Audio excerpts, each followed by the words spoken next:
Приветствую вас и вашу большую солнечную многострадальную аудиторию в эти времена, когда мирное небо над головой не для всех, но зато картонная майданка уже жирует какой там шестой или седьмой день. Ну, пятый, шестой, не будем перебарщивать. С 16 числа это началось.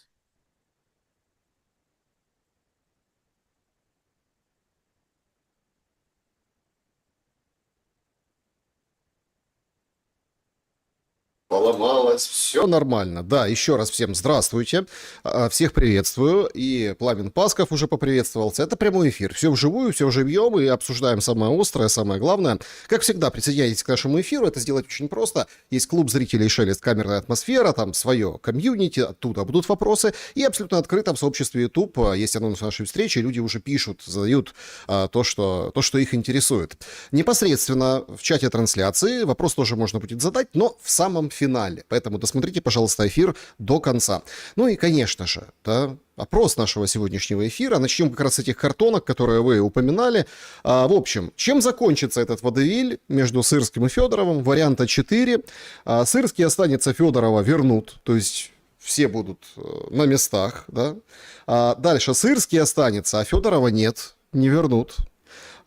Третий вариант. Не будет ни Сырского, ни Федорова. Ну, такое Соломоново решение. Знаете, сейчас там вчера, позавчера встречается Зеленский со всеми командирами, какими можно, какие нельзя, Белецкие, в общем, Редисы, все на свете. И, в общем, селекторы проводят, к нему приезжают. Про Сырского, Федорова, например, вчера не говорили, говорили о там других вещах. Короче, ищет замену Сырскому, потому что негодование же народное, понимаете?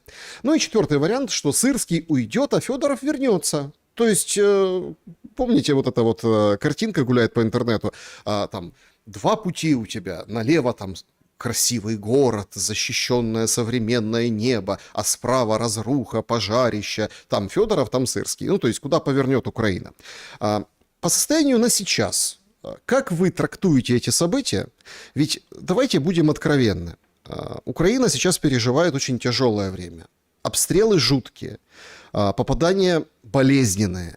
И можно, конечно, прикрывать глаза, фиговым листком потужности все прикрыть, но давайте так, атакуются объекты газоснабжения.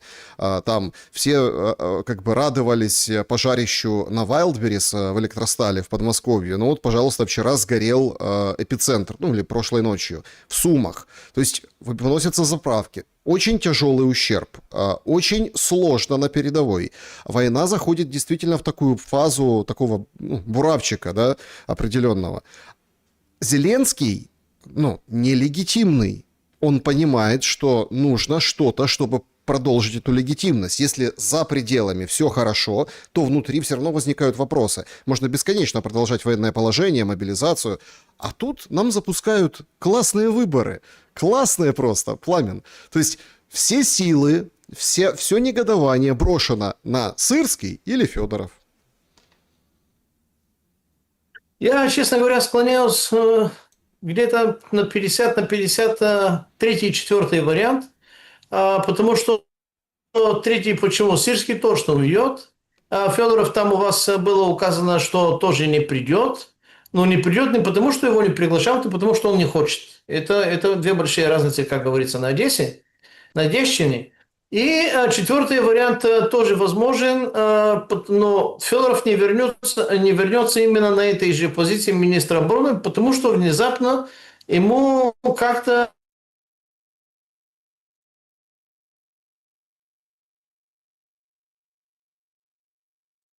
аппетит, что называется, приходит во время еды, но у него, очевидно, он появился до еды, и его накачали уже амбициями, а мне уже, скажем так, как я это вижу, точку, которую потом повернут, буквально невозврата, да, это самое короткое название, потому что каков бы ни был результат, а я думаю, что более-менее уже виден, для меня, по крайней мере, определенный результат, потому что начинал понимать, какие силы за кем стоят. Какой бы ни был результат, Зеленский по-любому теряет десятки процентов своей настоящей власти. Даже если он останется формально у власти, он потеряет 20, 30, а то и 40 плюс процентов из настоящей своей власти. Потому что ему придется сейчас убрать Сырского, не потому что детки с картонками это просят, не потому что Сырский геть, или там Михаилу повернись и всякое такое. Эти ребятки – это инструмент. Причем инструмент очень хорошо управляемый. Слушайте, Александр, я такое в истории цветных революций, в том числе и те, которые я пережил либо наблюдал, не припоминаю, чтобы 15-го вечером правительство,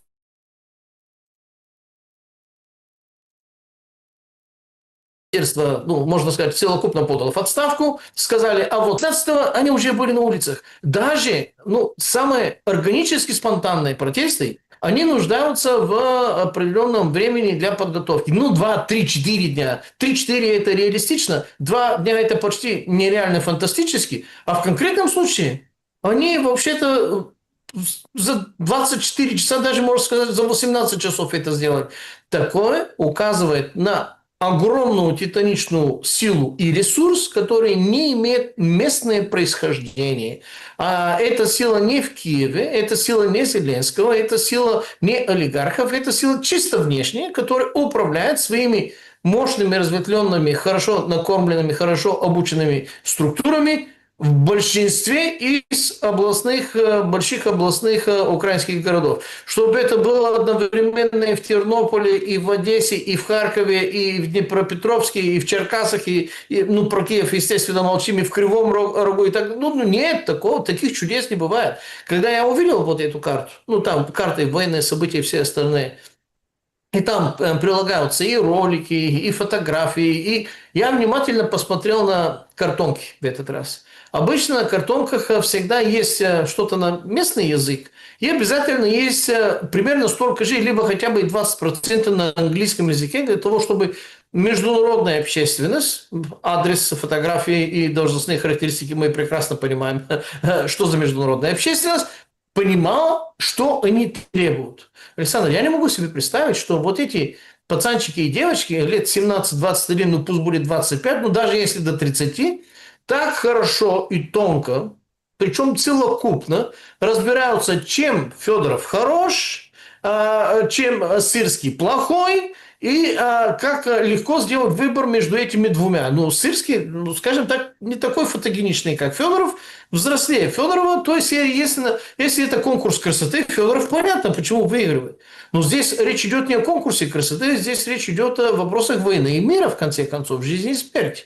И у Федорова внезапно появился такой драйв, который, ну да, он человек не бедный, но, знаете, я знаю минимум 6-7 людей с олигархатом украинского, которые не просто с более таким зажиточным ресурсом, чем у Федорова, а кратно, если не на порядок больше, чем у него. А они не смели, когда их прижимали, они принимали свою судьбу, скажем так, не с философским терпением, но с пониманием.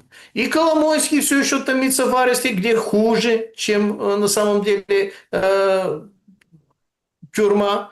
И Петр Алексеевич Порошенко, и он тоже принимает свою судьбу, скряжа зубами, хотя ресурсы у этих обоих кадров, ну, сказать, что это на порядок больше, чем у Федорова, ну, это значит ничего не сказать. То есть дело не в деньгах. Дело в админ-ресурсе, который имеет не местное происхождение. И самое интересное, и самое главное, а кому это надо, зачем это надо, и почему все сейчас говорят о конфликте Федорова с Сырским, а на самом деле почему-то почти незаметно все правительство вместе с Юлией Анатольевной Свириденко тоже подало в отставку. Слушайте, с каких это пор премьер-министр это какая-то мелочь по сравнению с каким-то министром обороны?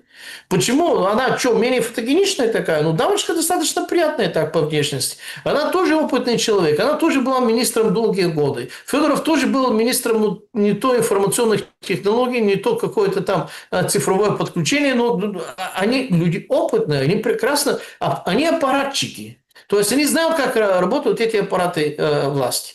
И все равно Федоров выходит фронтменом.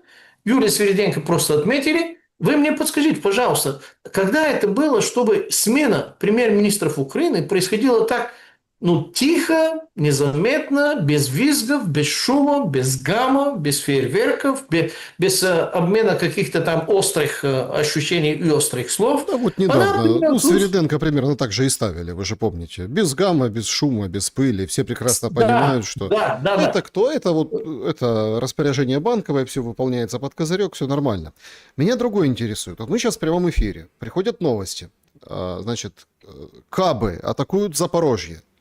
Один погиб, один ранен, ну это пока, по состоянию на сейчас, горит девятиэтажка и рядом машины, люди, ну, окровавленные машины, в общем, прилет. Это опять-таки, это все вот сейчас, это не прошлая ночь, это вот прямо сейчас вживую. Удар по Одессе, тоже там раненые, пока про погибших не сообщается, но то же самое, во двор прилетело, судя по всему, дрон. То есть война идет так, как она идет. Но мы сейчас вот в пылу вот этих всех политических разных, скажем так, моментов устраиваем выборы главкома, да, требуем вернуть Федорова. Это все прямо зациклено на войну. Отдельным куском, ну, такого, ну, что компрометирующего, но достаточно болезненного для украинского общества контекста этих всех событий, это, конечно же, ТЦК. Вот выходит Лубенец вчера, по-моему, вечером в эфир, на экраны, и говорит, что народ линчевать будет ТЦКшников, не просто будет, а линчует. Почему? Потому что закон не работает, потому что не пойми кто тетушки с закрытыми лицами, и люди не могут противостоять, поэтому противостоят так, как протестуют, ну, как могут противостоять. И, ну, мол, я все делал, я там то, и законы, и все, и всем министрам обороны об этом докладывал. Как? Лубенец говорит, не было реакции. Получается, и Федорову он докладывал и говорил на этот счет, что так не должно быть, так не будет. И мы оглядываемся назад, подождите, так это же вот икона последних дней, икона картонного Майдана. А к нему приходил Лубенец по правам человека, омбудсмен, и говорит, смотри, что происходит. И тема жестокого отлова людей, убийства, об этом сам статистику приводит Лубенец, когда человек там живет сутки в застенках ТЦК, а потом скрывают его, что он, кто он, все там эпилепсия какая-нибудь, какой-нибудь приступ, какой-нибудь там с проломленным черепом сердечный приступ у человека, понимаете, или там, чего-то там как-то случилось, подскользнулся, упал.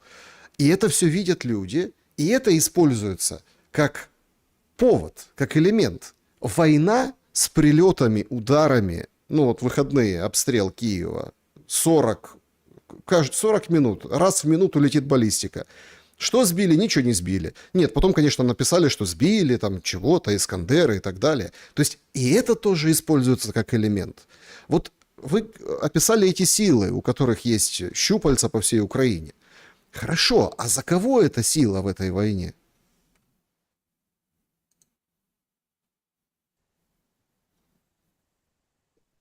Эти силы не в Украине. Простите, с интернетом, наверное, у меня, потому что я на новом месте, не так гладко было. Они могли бы повторить буквально последние 4-5 слов? Нет, ну за кого эта Ваш. сила, которая... Вот смотрите, все используется как элемент. А, ТЦК элемент, обстрелы, удары, все продолжается, используется как элемент этой борьбы. Вы описывали эту силу, которая не в Украине. За кого она? Что она? Какие виды у нее, внимание, на войну? Александр, давайте вспомним, буквально месяц назад, может даже меньше месяца назад, какие большие события произошли и с каким результатом. Я имею в виду сходняк Г7, где Зеленский был ужасно счастлив, потому что ему там не просто пообещали, показали на пальцах запущенные уже предприятия, работающие предприятия, которые производят вот эту продукцию. Причем продукция военная для Украины, она можно ее определить буквально двумя номенклатурными направлениями. Это единственное только ракеты и дроны. То есть там нету бронетехники, нету авиации. Авиацию, кстати, тоже пообещали, правда, не и многие другие будут там давать. Но главное, в последний месяц, да даже 2-3 недели назад, это было как раз именно Г7, а после Г7 это была встреча в Анкаре, где совершенно понятно стало, кто главные бенефициары с точки зрения этих огромных титанических заказов. Убирая в сторону весь этот шум дипломатический, пропагандный, там, словоблудие и краснословная там вообще-то болтовня, есть определенный сухой остаток. Сухой остаток звучит так. 70 миллиардов в этом году и 70 миллиардов в следующем году. А это означает 140 миллиардов. Помимо этих 140 миллиардов, вам уже одобраны 90 миллиардов еврозайма, из которых 60 миллиардов тоже уходят на вооружение. То есть 140 плюс 90 – это 230 миллиардов. Дальше идут программа ПУР, там не помню сколько там, тоже не 1, не 2, не 5, и не 10 миллиардов. И идут все остальные, ну не то что донаты, а участие стран по сотням миллионам, которые примерно каждая неделя это идут. То есть в сумме, если угрубить, получается, что всего за 2 года, 26-27 прошла, не в экономику Украины, а на поле боя на территории Украины выльется примерно 250 миллиардов военного добра. Естественно, здесь не предусмотрены почти никакие деньги, либо очень небольшие деньги на госадминистрацию, на поддержку госаппарата, на зарплаты, на служащие, на учителя. Этого почти нет. Этого как было катастрофически, так и остается катастрофически. Но они инвестируют огромные титанические деньги именно в этих двух направлениях – ракеты и дроны.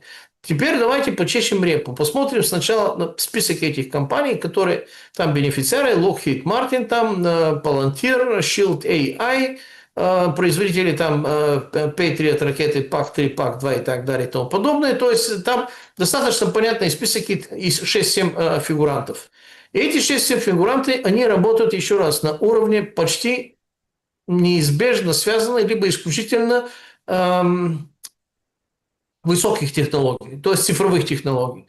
Кто провел, я думаю, совершенно справедливое слово, революцию в войне с дронами на поле боя? Федоров. А Федоров он потому, что такой светлая, умная, прекрасная голова, или потому, что он стал вектором, каналом связи и вообще-то тумблером, переключателем для направлении всех этих инвестиций, которые идут именно туда. Ну, я не вопрос задал, я ответ дал. Хорошо, а здесь Сырский, он помогает этому процессу или мешает? Но если хотят его голову, ну, политическую голову, не физическую голову, если хотят его геть, это означает, что он каким-то образом откровенно мешает. Вы только что сказали вопрос ТЦК. ТЦК – это острая, открытая, кровоточащая, гнойная рана, которая извергает боль, в которую постоянно насыпаются соль. Но кому подчиняются ТЦК? ТЦК подчиняются управлению сухопутных войск. А сухопутные войска кому они подчиняются? Они подчиняются главкому. А главком министру обороны подчиняется? Оказывается, нет, главком министру обороны не подчиняется. То есть все эти инициативы Федорова по поводу того, чтобы очеловечить по возможности вот этой реформой ТЦК, набор кадров, так, чтобы это не было вот этим там звериным оскалом, как сейчас это происходит, а совершенно нечеловеческим образом, и который, естественно, в качестве ответной реакции произвел то, что вы только что описали, что они будут их линчевать, они будут их убивать, не просто линчевать, однозначно. К этому все идет, потому что идти по этой лестнице, вершинка и финал этой лестницы всегда один и только такой. Но у Федорова, если, во-первых, админ-ресурсы изменить все это, он предлагал, он разработал кое-что. Я это не читал, я не знал, насколько это лучше. Никто не читал, он это не показал. Да, значит, не только подождите, читал, он да? обещал это показать сначала в мае, потом в июне, потом вот июль, потом его нет. И сейчас все А он не показал мобилизацию с человеческим лицом. А Лубенец ему говорит, я к нему обращался, а тут ничего не говорит, молчит. Ну, то есть, понимаете, тут тоже такая интересная история. Выставлять Федорова как этого борца с произволом ТЦК — спорное утверждение. Это не только спорно, это практически неверно. Я с вами полностью согласен, потому что вот этот образ – это обязательный ореол политтехнологический для того, чтобы накачать его образ, его фамилию для выполнения более важной главной функции. Еще раз, сейчас Федоров является гарантом больше, чем Зеленский. Зеленский тоже является фигурантом, но это фигурантом в качестве подписи и участия. Но проводка всего этого, это зависит от Федорова, потому что он же айтишник, он с этими технологиями занимается. И ими управляет. Причем управляет не на бытовом, на личностном уровне, а на уровне масштаба всего этого периметра военных действий. Поэтому Нет, здесь я вижу... Давайте тоже разберемся, сейчас просто уточним. Федоров не управляет. Федоров разрабатывает, дает деньги, заказы, а ручками воюет Сырский. И когда вы говорите политическую голову Сырского, тут возникает тоже такое противоречие. О какой политике тут идет речь? Ну вот объективно. Сырский — это глава сухопутных войск при Залужном. Залужного, так сказать, отправили в ссылку послом. Сырский стал главкомом. И все. У Сырского нет политических никаких амбиций, он выполняет то, что согласовано с военными партнерами и с Зеленским, он делает то, что нужно, бросает там... Почему мясник? Потому что бросает всех вот это вот на те задачи, которые там нарезаны, я так понимаю, западными военными и, конечно же, Зеленским. Потому что сколько было таких эпизодов достаточно политического там, удержания или наступления. Курскую область, давайте вспомним. Эти все вещи. Ну это что? Это он выполняет, он исполнитель. Минобороны — это тоже исполнитель. Они просто берут денежные потоки и переправляют так, чтобы вот... Зеленский в чем же? Он, когда выходил, это все комментировал, говорит, единства нет. А что такое единство? А мы увидели по поводу этого правительства, что такое единство. Единство — это когда у тебя премьер, это там, бывший телохранитель, руководитель заправки с кофемашиной. Ну, то есть, понимаете, нефтегаз... Это квалификация. Это квалификация. Не, вы подождите. недооцениваете. Нормально.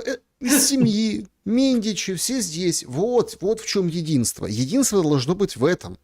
Потому что вот эти новые технологии, дроны, искусственный интеллект, деньги на это, все должно идти в семью. В кавычках и без кавычек, давайте подбирать слово «семья». А Федоров хотел, ну, как бы, видимо, не совсем в семью, хотя они с ним в очень таких хороших отношениях, Зеленский и Федоров. Но сейчас вот эта история, как по мне, просто используется для того, чтобы Зеленский был аятолой, непогрешимым, на него, чтобы косо даже никто не глянул, ни внутри, ни за рубежом. А демократия, ну вот смотрите, демократия же у нас, вот люди с картонками, плохие, нецензурные вещи пишут, то по заднице Зеленского бьют. Ну, что, это как бы народ. Где народ? Вот народ, понимаете? И все, и опять у нас лидер демократического мира, Зеленский, статус которого никто не оспорит. И это делается перед какими-то решениями. Почему? Потому что если станет вопрос, есть много раскладов там о том, что войну будут заканчивать в 3 этапа, первый будет осенью, каким-то перемирием, потом более-менее договор какой-то, чуть-чуть линию там подшаманят, и, в общем, к весне следующего года уже как бы все закончится. Это просто вариант, сценарий такой. Но чтобы не было вопросов к человеку, принимающего решение, Зеленскому, к его легитимности, нужен весь этот цирк, который нам устроили с Федоровым, Сырским. Что один, что второй. Это ближайшие люди.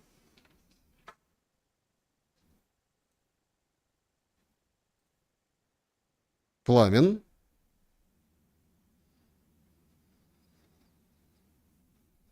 У нас в конкретном случае, как со Степаном Демурой, к сожалению, здесь интернет шалит.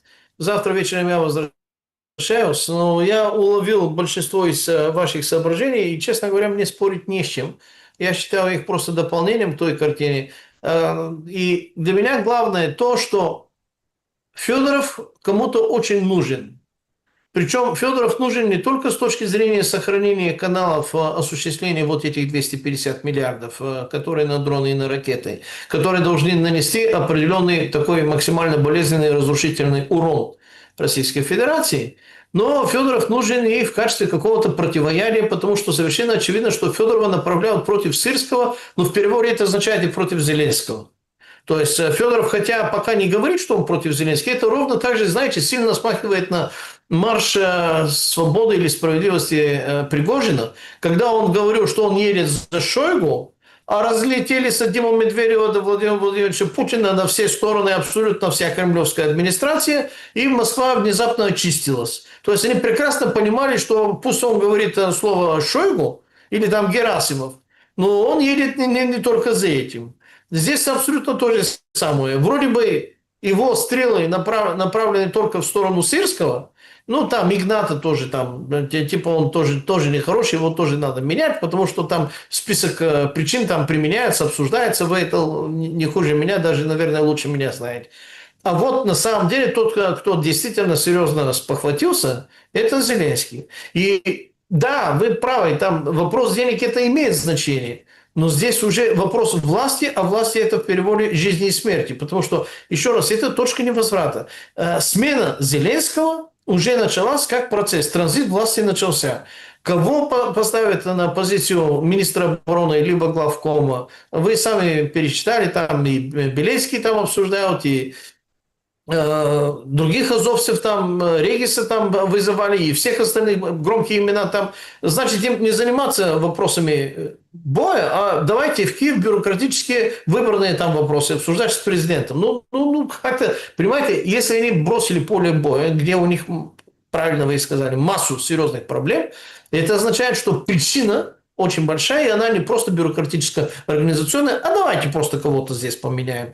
Здесь действительно меняется вся конструкция, потому что для меня самое главное, еще раз, вернее, не самое главное, самый такой значимый симптом, который указывает на то, что нам разыгрывают сейчас как политическое шоу, имеет совершенно другой движок. Целое правительство с премьер-министром сняли, и всего этого правительства народ обсуждает единственное только, заметьте, не увольнение, а отставка Федорова. То есть их никто не увольнял. По крайней мере, такое не звучало. Какие-то симптомы или видимые признаки, если были, что они что-то не ладят с Зеленским, это, наверное, только в ближайшем окружении, только узкие специалисты. Я это не видел. Ну, я далеко, поэтому мне можно, что называется. И все это правительство не Зеленский их увольняет, а они уходят в отставку. И начинаем обсуждать не Юлия Свириденко, которая главная фигура, премьер-министр, господи. Федоров подчиняется премьер-министру, он подчиняется Юлии Свириденко. И там был какой-то конфликт вообще-то. Были какие-то разногласия, но я ничего подобного не видел и не слышал. Уходят все, и вместо того, чтобы обсуждать главную фигуру, потому что меняется кабинет Юлии Свириденко. Как до этого менялись другие кабинеты, и кабинеты всегда, грубо говоря, имени премьер-министра этого. Вот это и есть олицетворение политики. А нет, мы обсуждаем одного из министров, и этот один министр – это Федоров. Ну, еще раз, это не конкурс красоты. Это не вопрос того, кто более симпатичный, да, Сырский или Федоров. Что американцы по этому поводу? Пламен. Сегодня две таких новости, которые, я считаю, их нужно обсудить. Приехала, есть такая Лора Лумер. Это магаистка, блогер, которая там за Трампа во времена магии топила. Она разрывала в пух и прах коррупцию Зеленского. Она, в общем, в хвост и в гриву, короче. Про Зеленского, про Украину. А тут она приехала в Киев и говорит, что я жила в медийной эхокамере и была пропитана пропагандой российских СМИ в соцсетях. Поэтому я приехала в Киев, и вот уже смотрите, как мнение поменялось. Я типа здесь, я не в России, я не пропагандистка. Очень интересно и знаковое вот это появление и проявление блогеров. Понятно, что у этих блогеров все равно, какие бы они ни были, это все равно есть своя цена. Но опять-таки, это же к вопросу тот, который мы поднимали. Вот эта сила, да, сила. На что направлено. И вторая новость сегодняшнего дня.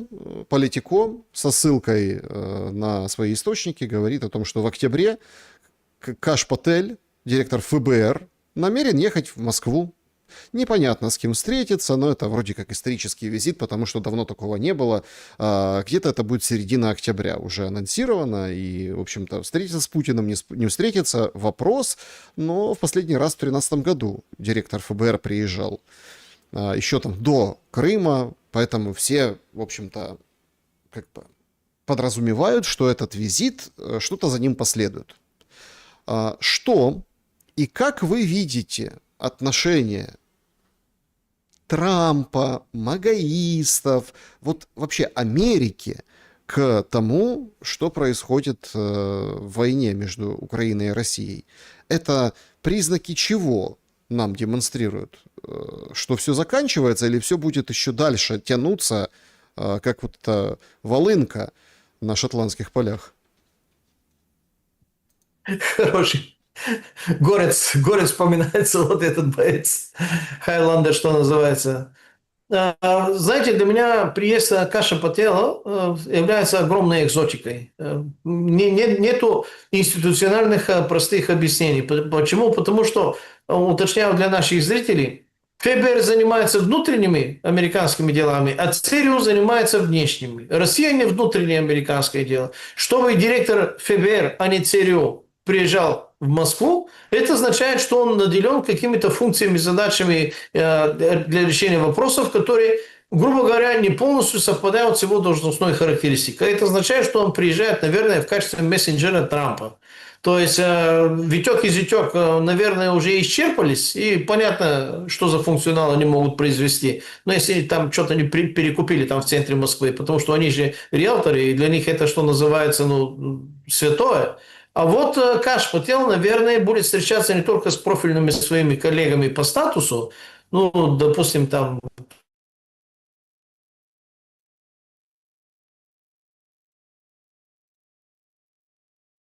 кто там, есть там кому там, с Бортниковым, наверное, он будет там, и не только с Бортниковым, но, скорее всего, будет встречаться приезд.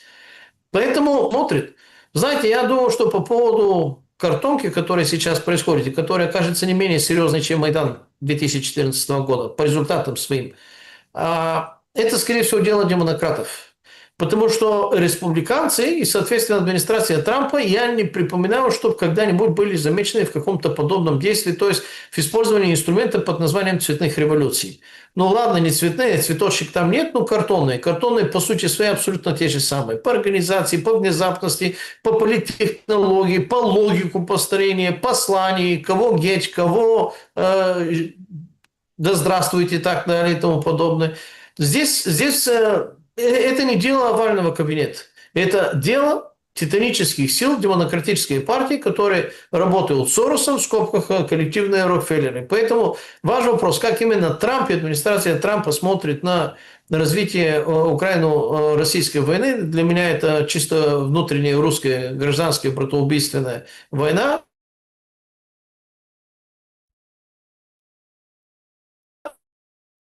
Не будем цепляться к определению, а нам вообще-то в конкретном случае есть как-то ускорить процесс умиротворения для того, чтобы потом наступил процесс извлечения эксплуатации этих недр? Или это просто какая-то заварушка, которая даже может обернуться какой-то дополнительной эскалацией? Я думаю, что он человек достаточно опытный, Трамп, я имею в виду, и вряд ли он питает какие-то иллюзии, что вот эта заварушка в Украине может каким-то образом ускорить умиротворительный процесс. Умиротворительный процесс, если будет, то тогда это означает, что эти 250 миллиардов не будут доинвестированы, либо не будут инвестированы в полном объеме. А компании уже получили заверения и календарные сроки, и одобрение бюджетов на уровне и Г7, и со встречи НАТО в Анкаре. Поэтому вот этот клуб триллионеров, из этих 7-8 компаний, минимум 2 из них это из клуба триллионеров, они ни за что не позволят, чтобы это случилось. Трамп тоже является гарантом их интересов. Он вынужден работать на них, потому что часть из них, вернее, достаточно большая часть из них, заплатили его компанию, а другая немаленькая часть из этого клуба триллионеров сделали так, чтобы Трамп остался, во-первых, на свободе, во-вторых, он выиграл эти выборы. Он им обязан.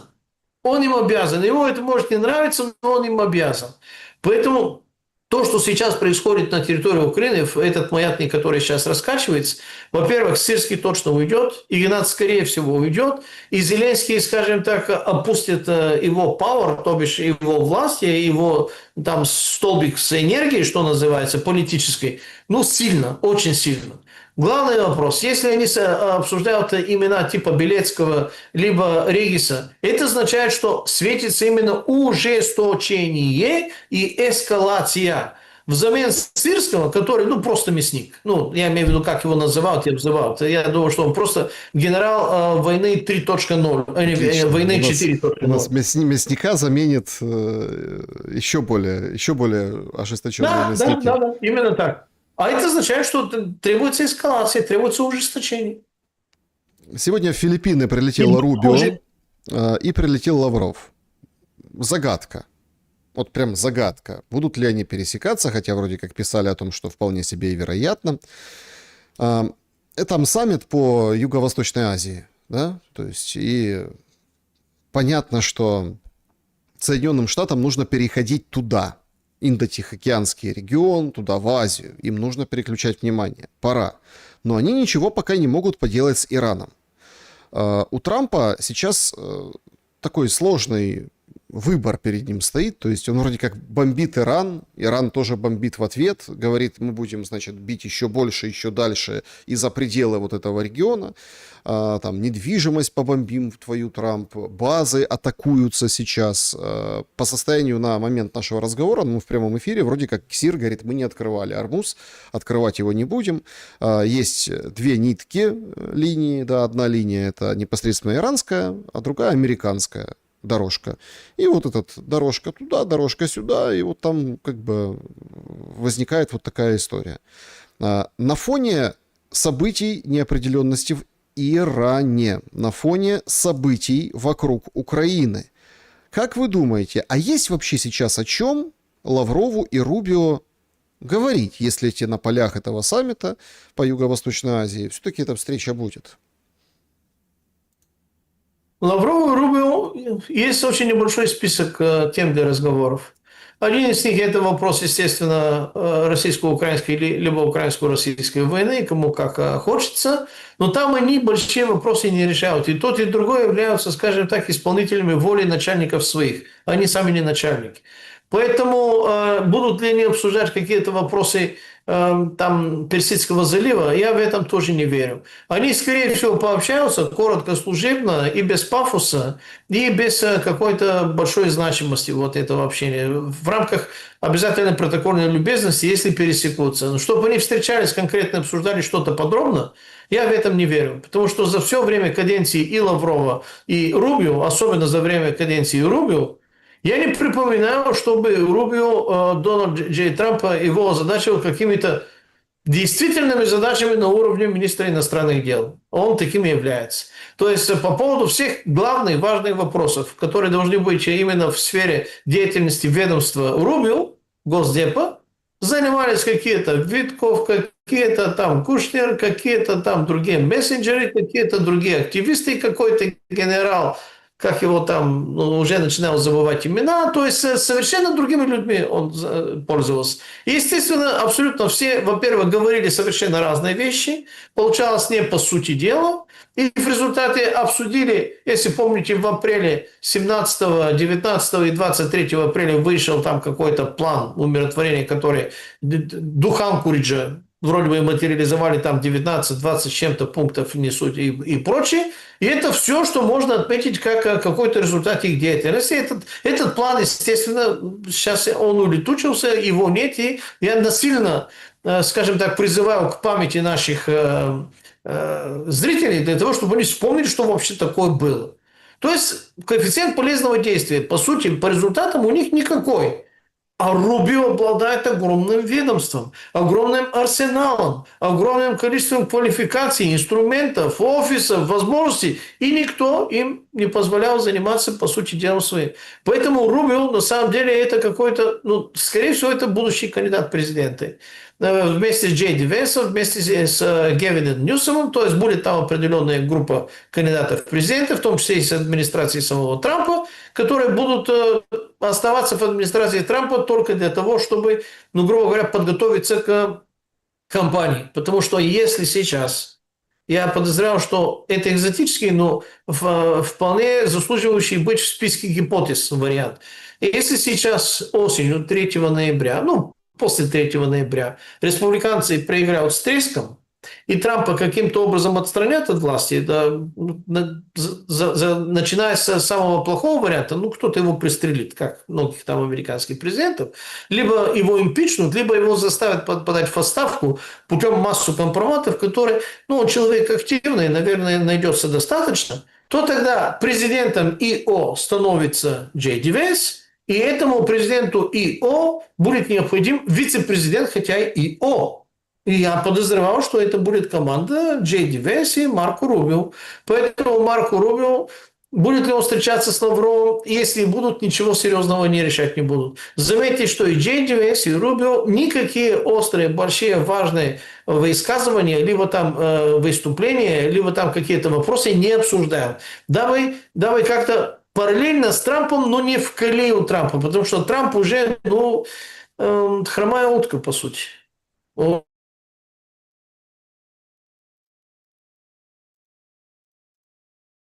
Ну, опять-таки, У него нигде не получается. Он сейчас, вы ну, только что смотрите, сказали по может, поводу вы... Ормузского пролива, какие большие возобновленные активности происходят. Это интересная длинная тема, которая сейчас даже начинает.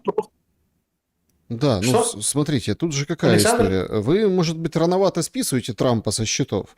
Опять-таки, есть какой-то же дедлайн, да, до конца месяца, ну, до начала августа, 3 число. Ну, кто-то считает по-другому, там, эти 40 дней Зеленского эскалации, чтобы Россию к миру принудить. Ну, и что мы имеем в эти 40 дней?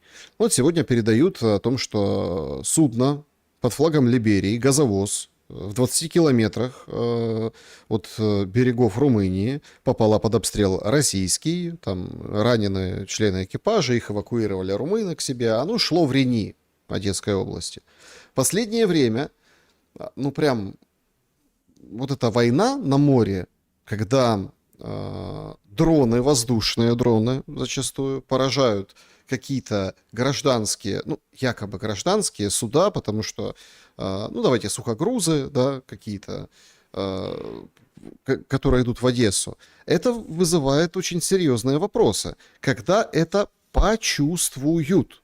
Если, например, с точки зрения там, Украины, которая там бьет по Черному морю, тоже по Азовскому морю, там понятно, подрыв экономический, там пшеница и так далее, бензин, который там везут, точно так же. Хотя эксперты говорят, что сейчас уже спала эта вся история с острой нехваткой бензина, повключались какие-то НПЗ и начали на рынок выдавать официально, да, объемы нефтепродуктов. Сейчас вроде как попроще.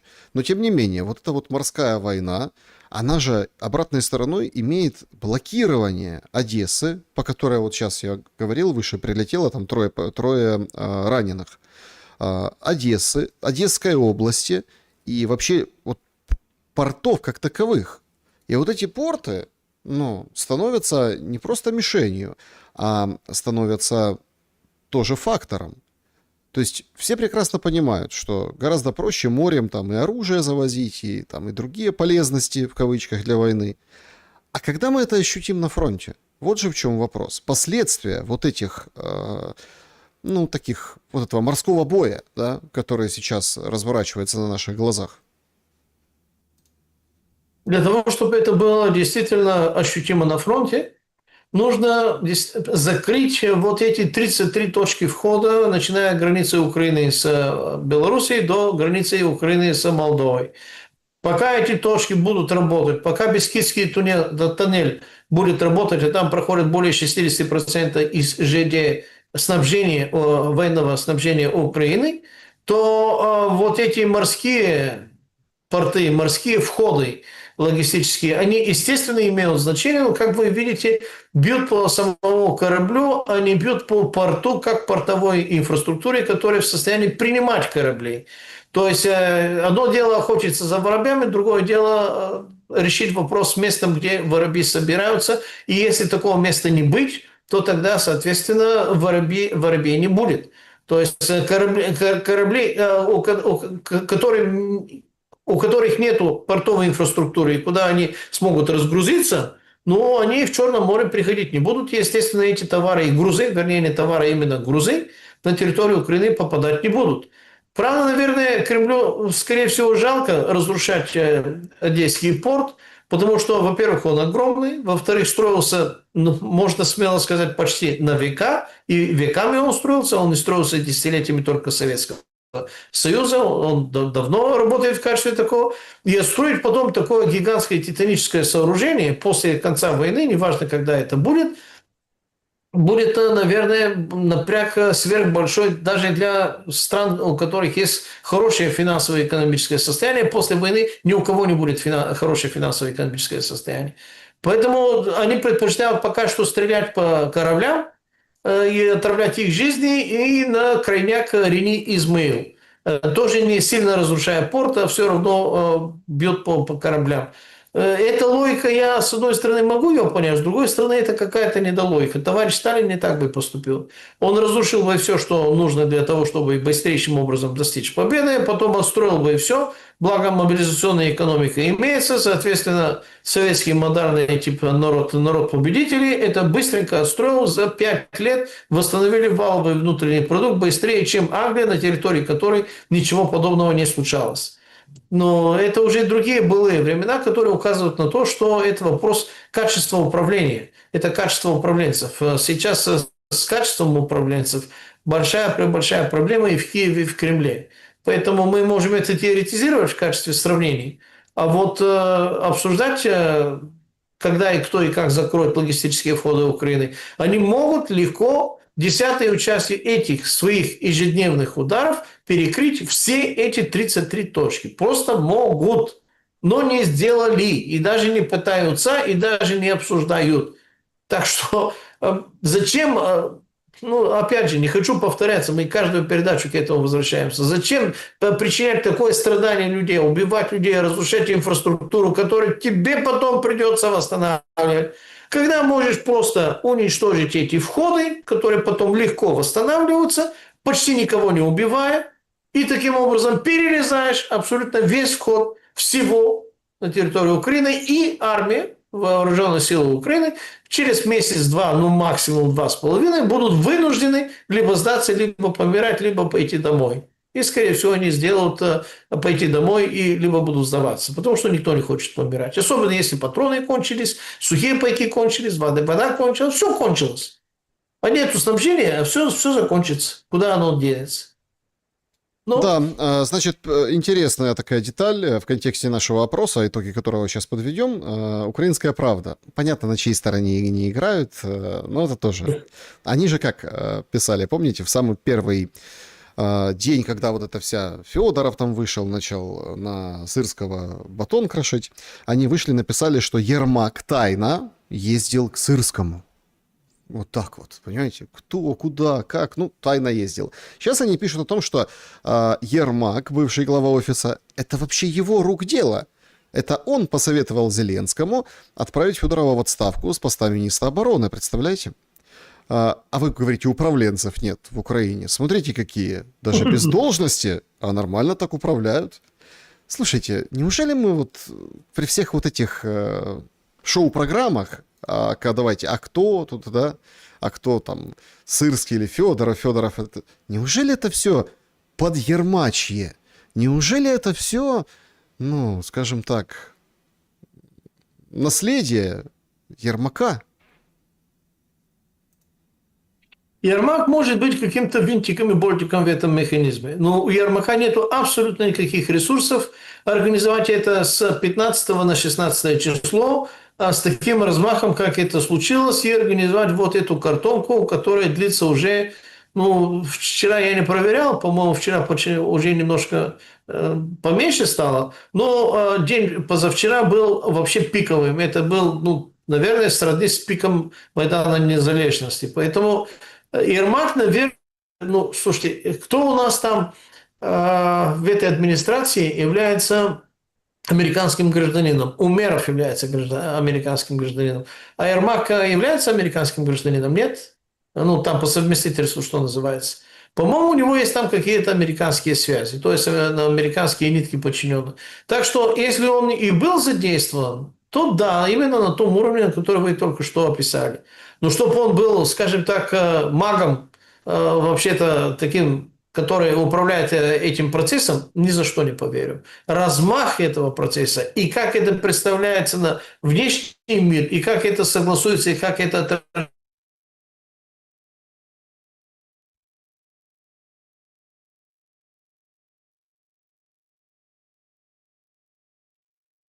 отражается так называемым средством массовой рекламы, агитации, дезинформации не только в Украине, но и по всему миру, это указывает на тот, кто владеет СМИ, кто владеет агентурой внутри, правом решении. Это Игнат, наверное, тоже уходит. И, скорее всего, Зеленского мы сокращаем количество власти. Ермак на такое не пошел бы. То есть, даже если он мог бы, он не может. Нету такого человека на территории Украины, который такое может. Но Ермак в этом участвует, но в качестве исполнителя, не более чем. Да, друзья, ну, у нас есть проблемы сегодня со связью. Я думаю, что все решится в ближайшее время, и мы, конечно, будем выходить уже, так сказать, из таких проверенных Wi-Fi точек. Итак, подведем итоги нашего опроса. Чем закончится водевиль Федорова и Сырского? 12% считают, что Сырский уйдет, а Федоров вернется. 13% Сырский останется, а Федорова вернут.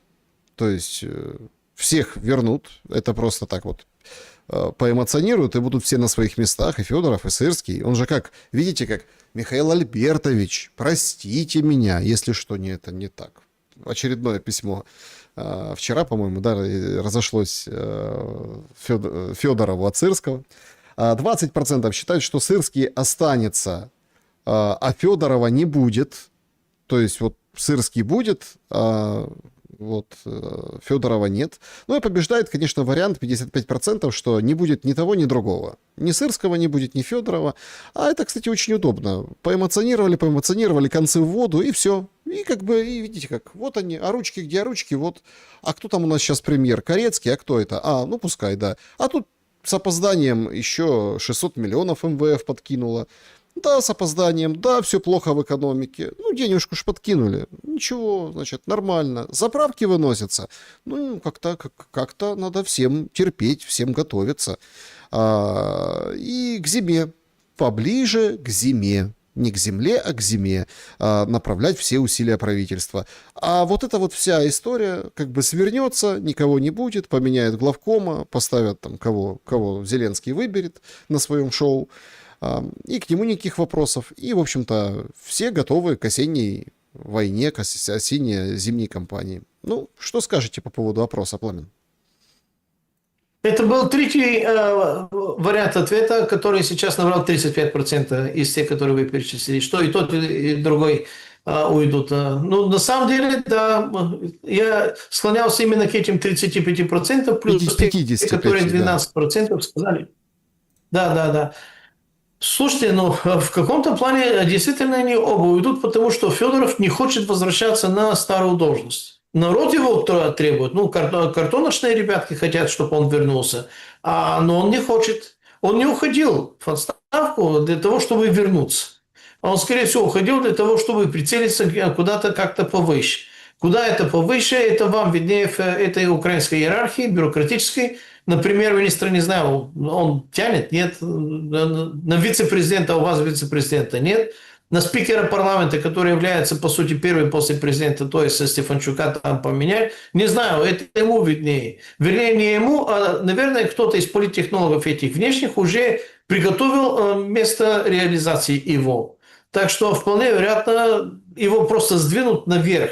Для меня интересный вопрос. Белецкий или Региса поставят в качестве... Ну, есть еще Дропатый. Ну, Дропатый это как бы он за Федорова, он же в этом смысле, он стоит, скажем так, обижен. И сражается он, честно говоря, героически там. Действительно, да. Дропатый тоже фигуру, которую не следует пропускать. Так что я думаю, что сейчас действительно точка невозврата пройдена, и вторая половина 2026 года будут драматические изменения на поле боя. Потому что именно на самом поле боя сказать, что дела идут плохо для России, это неправильно. Россия где-то как-то действительно сурово ну, скажем так, без обезболивающих пользуются своим количественным преимуществом. На днях были освобождены в Днепропетровской области 5 населенных, ну, в бывшем статусе населенные пункты вооруженными силами Украины. То есть, еще раз, фронт флуктуирует и в ту, и в другую сторону, но в целом преимущество на стороне России. И если действительно произойдет то, о чем многие говорят, а именно, что после выборов 21 сентября Путин примет или уже принял для себя вот это непопулярное решение объявить какую-то мобилизацию в неизвестном количестве, там, 300-500 тысяч, неизвестно как. Я думаю, что, во-первых, в этом нет смысла, во-вторых, нет реальной возможности сделать большую, настоящую необходимую мобилизацию, примерно 1,5-2,5 миллиона. Ну, Так а это что им потом... виднее. Нет, посмотрите, тут же очень важно. А что с ними потом делать? С этими мобилизантами-то? Да, вот понимаете, в чем? Мы немножко, как бы понятно, люди, человек вообще-то увлекающаяся натура. Ну вот давайте так. Кто-то вообще может понять, а как дальше жить будет страна? Вот на примере Украины. Ну давайте, Украина как бы это вот Россия в миниатюре. Маленькая Россия. Тоже там много районов, много. Я в этом смысле, исключительно в гуманитарном. И вот, ну таком социальном, что ли, да, смысле. И вот этих людей всех, да, затолкали в армию. Плохо, как в Украине затолкали, или хорошо за деньги, как там в России сейчас, или, ну, не будут насильно, но все равно как бы будут военно... Представим, да? Так вот эти 1,5 миллиона, 2 миллиона, ну, хорошо, плюс миллион, плюс 1,5. Даже возьмут они какую-нибудь там левобережную Украину, даже там выход к морю перережут Украине, даже там они там куда-то дойдут, даже Киев под контроль возьмут. Да, вот это то, что называется. Хорошо, а что потом делать с этим обществом военным? Тут же палка о двух концах. С одной стороны, Европа помогает Украине, дает деньги. Для чего? Для того, чтобы Украина стачивалась, воевала, а Европа не воевала. Ну или там готовилась к каким-то непонятным будущим войнам. Но с другой стороны, продолжая эту всю историю, вынуждая там Путина и Кремль пойти на тотальную, ну физически большую по размаху мобилизацию, ну предположим, пошел. Хорошо, с Украиной закончили в какой-то обозримый период, не так, как сейчас вот это резину тянут под 5-й год. Хорошо, закончилось что-то на каких-то рубежах. Да, вот неважно, Киев, там, Харьков, что угодно. Дальше что делать с этой армией? Распускать по домам? Думаю, вряд ли, на фоне вот всего того, что происходит. Если уж вы вот так, ну как это, лежал Иван на печи, ну вот он как бы, а дальше что? Он на печь опять лег? В сказке? Да как-то нет. И Европа, получается, делает себе медвежью услугу, подталкивая то ли к ядерному удару, то ли к мобилизации, ну то ли. После чего будет, вот как вы выразились правильно, следующая точка невозврата. Поэтому, ну, как бы можно закручивать и фантазировать, и набрасывать разные сценарии вот этого буйства эскалации, но в конечной точке все равно будет еще большая эскалация. Ну, так устроено. Понимаете, чисто с геополитической логики, которой иногда, далеко не всегда, следует Кремлем. Секундочку, батарейка там умирает, не суть. Москва должна взять всю Украину. Любой кусок Украины, который останется именно Украиной, а не Россией, будет накачан геополитическими противниками России до степени военной или просто вербальной. То есть это будет не просто недружественно, это будет плацдарм буквально для будущих военных действий против России. И вы совершенно правильно говорите, что даже если вот возьмут левый берег плюс город Киев, это не является решением, это является просто эпизодом, это этапом, не более чем.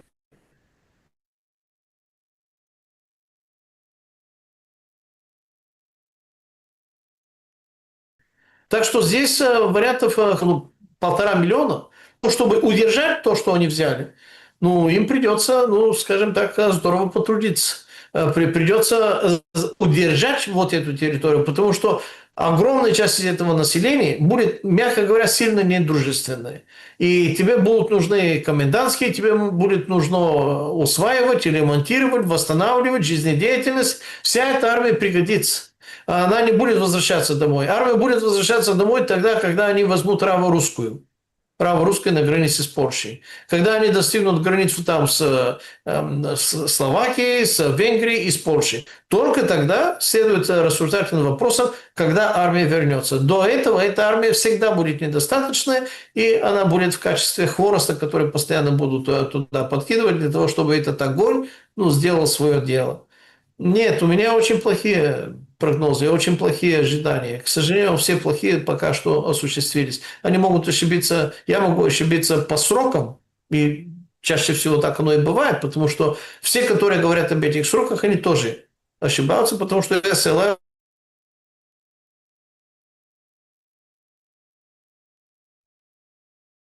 на те, которые принимают эти решения. Но вот за нескромность, мрачная нескромность, хотелось бы, чтобы я ошибался. Да, друзья, переходим к вашим вопросам. Всем большое спасибо за то, что их оставляете в клубе, в сообществе. Пишите в чат трансляции, пожалуйста, свои вопросы. Значит, вот такой вопрос, с него давайте начинать. Управленцы в России есть, и благодаря этому Россия выдерживает, развивается, несмотря на 30 тысяч санкций и полномасштабные военные действия. А вам в Европе в мирное время пламен жрать нечего будет. Как можно с этим спорить? Обращается к вам Оксана Бондаренко.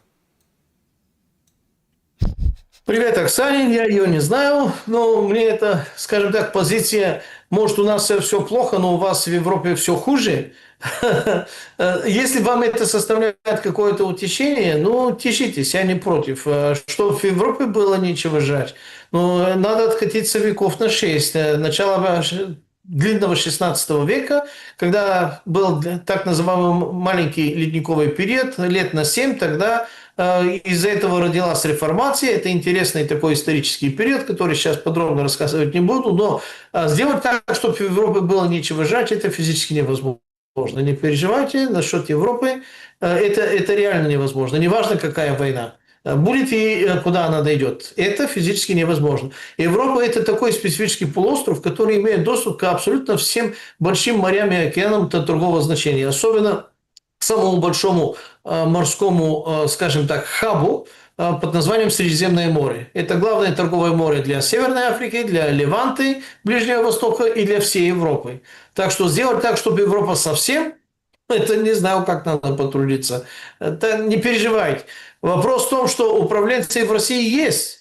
Но по сути своей это антиуправленцы. То есть антиуправленцы это тоже управленцы. Управленцы, которые сделали то, что нужно было сделать, как в Крыму 2018 год, то есть бескровно, быстро, оперативно, а растянули вот это сомнительное удовольствие огромным человекоубийством 5-й год, и конца даже не видно вообще. Это не управленцы, это антиуправленцы, это негодяи. Они не годятся. Оттуда и слово негодяй. А вы как хотите. Я не против. Почему украинцы не могут противостоять зеленой власти? Что реально нужно сделать простому населению? Алекс спрашивает. Самоорганизоваться. Причем быстро, аккуратно и оперативно. И без этой самоорганизации количественное преимущество населения не может одолеть вот эту человеконенавистную власть, которая сейчас осела в Киеве. Потому что эта власть является властью, которая является врагом народа своего, врагом человечества, не побоюсь я этого слова, потому что по сути своей это действительно власть, которую Гитлер, наверное, в самых своих мокрых снах не мог видеть. Вот такой власти Гитлер аплодировал бы и стоя, и часами. Поэтому для того, чтобы расправиться с этой человеконенавистнической и русофобской и вообще-то антинародной и античеловеческой властью, нужна самоорганизация. Только самоорганизация в состоянии быть ключом для того, чтобы воспользоваться своим количественным преимуществом. Пока десятки миллионов не могут самоорганизоваться, какая-то кучка из несколько тысяч негодяев всегда будет... Подождите, самоорганизоваться это что? Это длинный процесс. Нет, это тяжелый... ради чего? Ну, самоорганизоваться ради чего? Тут же, ради жизни. Ради жизни. Какой Потому жизни? что Объяснял, какую жизнь. Надо вернуть то, что было естественное состояние для всего этого народа. Надо вернуть Советский Союз. Еще раз это скажу. И если вернуть Советский Союз, который незаконно был разрушен, все эти мотивы для того, чтобы Иван убивал Ивана, Петр убивал Петра и Алексей убивал Алексея, исчезают, потому что это все наши. Не важен уже вопрос, чей Крым, чей Донбасс, чья это Запорожская атомная электростанция, все остальные вопросы исчезают, они не существуют. Потому что это все всем. Так что нужно народоосвободительное движение. Оно записано в уставе ООН. То есть это совершенно легальная форма сопротивления, когда твое государство оккупировано внешней военной оккупацией, и эта внешняя военная оккупация, хотя глаголит на твоем местном языке, создает иллюзию, что это наша, ваша власть. Нет, это не наша, ваша власть. Если они воюют с народом своим в угоду внешних операторов, значит, это колониальная антинаша власть. А это всегда чисто исторически и технологически, и политехнологически происходит путем народоосвободительного движения, национально-освободительного движения. Вот народоосвободительное движение является единственным средством не для борьбы, а для победы колониальной внешней оккупационной власти. То ровно так же, как кто был вообще-то гауляйтером для оккупированных территорий Советского Союза? Кох. Где он был? В Минске. Так что у кого-то были иллюзии, что Кох это работает на Третий рейх. Да, у него были там пособники, те же самые бандеровцы, те же самые Айнзацгруппы, те же самые всякие другие мерзавцы, которые предатели народа своего, глаголили на местный язык и работали на эту администрацию. Но это не меняло факт, что Кох, представляете, работает на Третьей рейхе, и что это завоеванная территория. Здесь, однако, они сейчас, англосаксы, хитрее немцев, немцы более такие прямые люди, что называется, бесхитростные, они сделали вид, что вы, то есть украинцы сами выбрали этого президента, соответственно, это вроде бы и наш, значит мы должны это самое. Нет, ребята, пока вы не поймете, что он не ваш, а антиваш, это против вас, он и его комарили, вы ничего не решите, вы ничего не поймете, вы ничего не сделаете. Пока не очистите, скажем так, от этого мыльного слоя глаза свои, не посмотрите через настоящее окошко внешний окружающий мир и не поймете, выключите телевизор и все исправится. Мы поэтому с этим заканчиваем. Значит, да. Наталья, почему, несмотря на борьбу с незаконными колл-центрами, продолжаются массовые СМС-рассылки с приглашениями в органы и подразделения ВСУ? Кто является их организатором и на каком основании используются персональные данные граждан? Слушайте, это вопрос цифровизации, глобализации. Скажем так, операторами и главными акторами всего этого процесса это не региональные власти и региональные правительства, они являются проводниками этой внешней чужой власти. То есть это абсолютно такой же самый вопрос, как с предыдущим вопросом. Решение борьба с колониальной внешней властью, с внешней военно-оккупационной властью для освобождения народа своего и для ликвидирования причин воевать друг с другом. Вот и все. Народоосвободительное движение против внешней военно-оккупационной власти, которая села на Банковой в Киеве. Все вопросы. Пламен, попадалась ли вам информация, что Владимир Загайнов, это охранитель общака Путина Хасита, Шаломов, его настоящая фамилия, а если быть полным, то он Каган Хасид Шаломов Эпштейн Циновер, и что деньги всей России реками текут в Лондон? Роман спрашивает.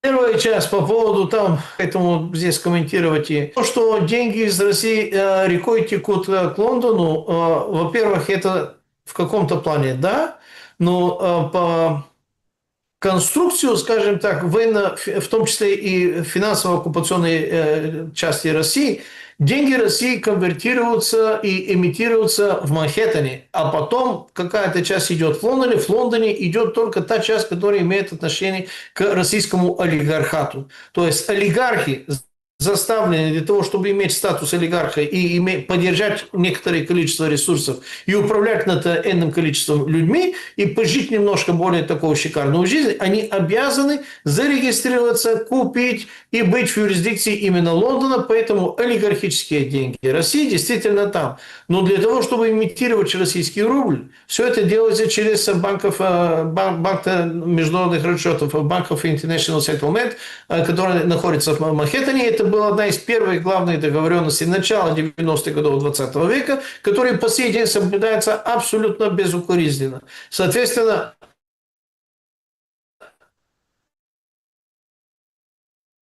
массовый государственный поток ракетов, а вот олигархические деньги, которые не меньше, чем государственные, это да, они идут к Лондону постоянно. Мгм. Так, вот такой вопрос. В последнее время образовалась парадоксальная тенденция. Олег пишет. Чем меньше эффективность ПВО в Украине из-за недостатка ракет Патриот и так далее, тем меньше жертв среди мирных украинцев во время ракетных обстрелов. Пламен, с вашей точки зрения, какие еще есть парадоксы, присущие этой войне?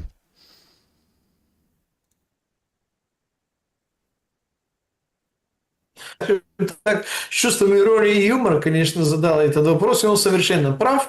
А чем меньше ракет, тем больше ракеты русские будут попадать в свою настоящую конечную точку, то есть в объектах военных, складах с товаров с двойным назначением, либо, прямо скажем, с военным. Поэтому, да, тогда мирное население не будет страдать. Ну да, близлежащие дома могут там окна там, побить, и могут там какие-то осколки, кого-то там поранить. Но бить или падать так, чтобы сносило, скажем так, подъезд, либо кусочек всего дома, чтобы погибали десятки людей, как это было относительно недавно, примерно месяц назад, и как происходит всегда, когда они пользуются ПВО, да, такого не будет.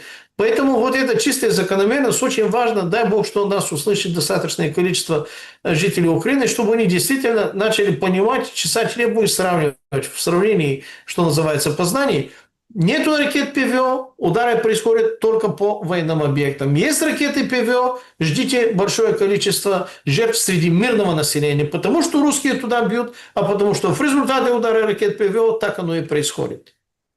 Так, переходим к чату трансляции. Давайте сюда заглянем, что здесь. Боцман, пользователь, спрашивает. Европа и США без войны примитивными вооружениями выбили множество НПЗ и организовали топливный кризис в России. А если будет настоящая война? Слушайте, я не знаю, что они хотят увидеть в качестве настоящей войны. Более настоящей, чем вот эта война 4.0, по технологиям, которая уже переплюнула все остальные, скажем так, военные конфликты мира, которые сейчас идут, и которые являются важной, серьезной, не маленькой частью Четвертой мировой войны, которая уже идет. Что еще за война им захотелось? Ядерка, что ли? Так что война самое что ни на есть настоящая. Вторая мировая, она же Великая Отечественная война для советских людей. Она была именно до той линии, можно сказать, Ленинград, Москва, Воронеж, Сталинград. Но люди на Урале и за Уралом, они фронт не видели. Но у них не было никаких иллюзий, страна воюет или нет. Сейчас даже эти удары проходят в глубины там 2-2,5 до 3 тысяч километров и дальше. Так что какая еще война вам понадобилась, ребята? Пожалуйста, успокойтесь немножко. Хватит компьютерных игр смотреть. Вам обязательно ядерка, чтобы вы сказали, это война? Нет? Но ядерка все равно будет, потому что дурости уже, честно говоря, достаточно много у этих так называемых руководителей. Давайте не будем дразнить гусей и вызывать вот эти события раньше времени. Извините за лирику. Так, Петр задает вопрос, почему мы воюем с Западом с одной стороны, а с другой стороны ему подчиняемся в лице ЦБ, Центробанка. Что за абракадабра такая происходит в России? Во-первых, Россия не воюет с Западом, а по приказу Запада воюет сама с собой, то есть частью русского народа под названием Украина. Украина является не государством, Украина является полем боя. Это просто где русские рубят русских. Это все, что является сейчас Украиной. Поэтому подчинение России и не только Центробанка, но и законодательство России в огромном там списке, поскольку у нас режим Блиц сейчас разливаться долго не хочу, оно никак не меняется фактом, что Россия говорит, что воюет с Западом, но исключительно на территории Украины, даже исключительно до линии фронта. Если Россия хотела бы воевать более серьезно с Западом, она ударила бы своими наличными неядерными средствами, как минимум Жешув, логистика Жешуфа и все остальные страны там, Балтии и прочие военные точки, которые имеют прямое физическое отношение к театру военных действий, и уничтожила бы эти 33 точки входа логистические, которые входят в Украину. Она это не делает. Значит, Россия продолжает быть халуем Запада. Кремль, не Россия, а Кремль продолжает оставаться халуем Запада. Режим Блиц больше не предполагает. Вопрос. А как индусы скинули британцев? Украинцам поможет такой метод? В принципе, да. Основные, скажем так, постулаты Махатма Ганди, который тогда это сделал, это специфический индийский ключ, который поставил, может быть, начало и основ любых последующих национально-освободительных движений, антиколониальных национально-освободительных движений в мире, потому что, в отличие от других последующих, которые стали применять силу, оружие, вооруженные формы борьбы и так далее, Махатму Ганди удалось сделать это без единой пощечины. То есть он организовал полный саботаж всего того, что производится всеми компаниями колонизатора, всеми компаниями и услугами и всем остальным, и заставил, вернее, порекомендовал индийцам обращаться единственный только к индийским производителям любых товаров и услуг. Даже если это дороже и хуже по качеству, но нужна полная блокада всех компаний колонизатора. Таким образом, компании через несколько месяцев стали разоряться, собрали манатки и ушли. После того, как ушли британские компании, стало некому платить за военно-оккупационный корпус, который Великобритания там поддерживала. Раз некому платить, военно-оккупационный корпус тоже собирает манатки и уходит. Потом британская администрация, если некому ее защищать, военно-оккупационного корпуса нет, они остались беззащитными, они тоже собрали манатки и ушли. Таким образом, без войны Махатма Ганди, можно сказать, в 3-4 этапах освободил Индию от этих, скажем так, колонизаторов. Но для этого нужна титаническая работа, и для этого нужно понимание людей, почему нужно делать именно так, а не инак. Для этого нужно забыть абсолютно все торговые сетки, для этого нужно забыть пользоваться всем западным, всем тем, которые там есть, и дальше, и больше. Однако индийцы народ другой. В краях, скажем так, Скифии, большой Скифии, в которой входит и Болгария, у нас с адреналином, у нас с тестостероном, у нас, скажем так, с воинственностью дела обстоят немножко по-другому, и, к сожалению, без применения силы это не получится. Ну да, короткий ответ, можно пользоваться этими наработками. Вопрос. Пламен. А зачем Болгария и Советский Союз с экономической точки зрения? Разве Европа дает вашей стране меньше, или все-таки жизнь в Европе лучше? Ну, знаете, постановка вопроса немножко неправильная, потому что взаимодействие и сотрудничество Болгарии в рамках Совета экономической взаимопомощи, Варшавского договора и, скажем так, союзных стран Восточной Европы, в том числе и Советским Союзом, было взаимовыгодное, и все расчеты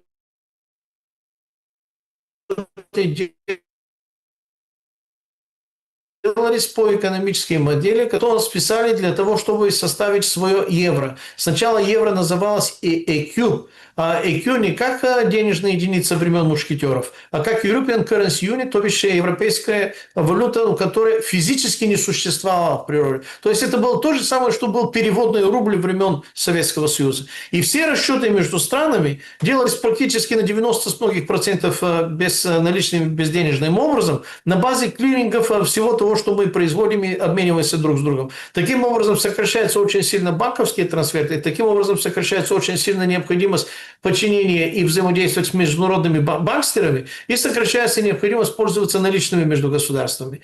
И, естественно, тогда товары идут рекой, и все труженики прекрасно знают, что рынок для этих товаров открыт. Европа сейчас не то, что дает больше Болгарии, она забирает все, потому что мы являемся нетным донором, в том числе и фискальным, то есть монетарным для Европейского Союза. Наш членский взнос в Европе больше, чем те деньги, которые поступают из Европы в сторону Болгарии. И если они поступают в Болгарию, ну, длинный разговор, не хочу сейчас это рассказывать, производственные технологические площадки. Они говорят, это не для инвестиций, это для новых детских площадок, для смены асфальта, для покраски плиты и так далее, но не для предприятия, где будет добавленная стоимость. То есть они участвуют в процессе поддержки деиндустриализации Болгарии, соответственно, обнищания населения. А Советский Союз никогда ничего подобного не помышлял, не делал и не относился ни с одной из стран, которые были в Совете экономической взаимопомощи. Все было действительно по-честному и сбалансировано. Александр, задайте, пожалуйста, вопрос. Пламену долго, по его мнению, война будет продолжаться, и сколько продержится Украина?